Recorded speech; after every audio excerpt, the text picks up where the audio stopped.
其實喺去年12月咧，有2位印尼籍嘅家務助理咧，成功阻止咗2宗電話嘅騙案嘅。而家我想同大家分享一下其中一個真實故事。喂，媽，我明仔啊！哦，明仔啊，有咩事啊？媽，我轉咗電話號碼，你抄低佢啦。係咩？Andy，攞張紙寫低個電話啦。你婆婆個電話點解得8個字嘅？佢係加拿大喎。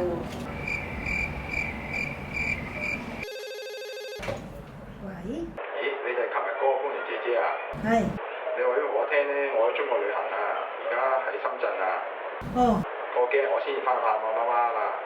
哦。拜拜。拜拜。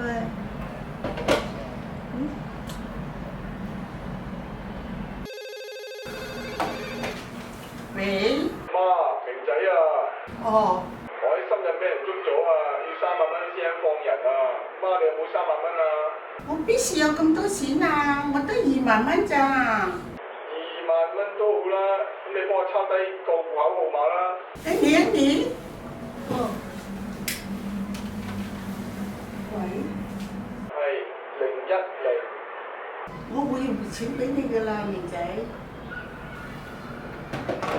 婆婆啊，呢個好似呃人喎，因為我打電話俾你個大仔問清楚佢好唔好啊？好啦，好啦。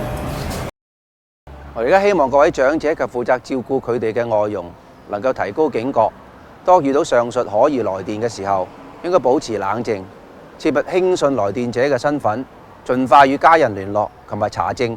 如果有懷疑嘅時候，請立即報案。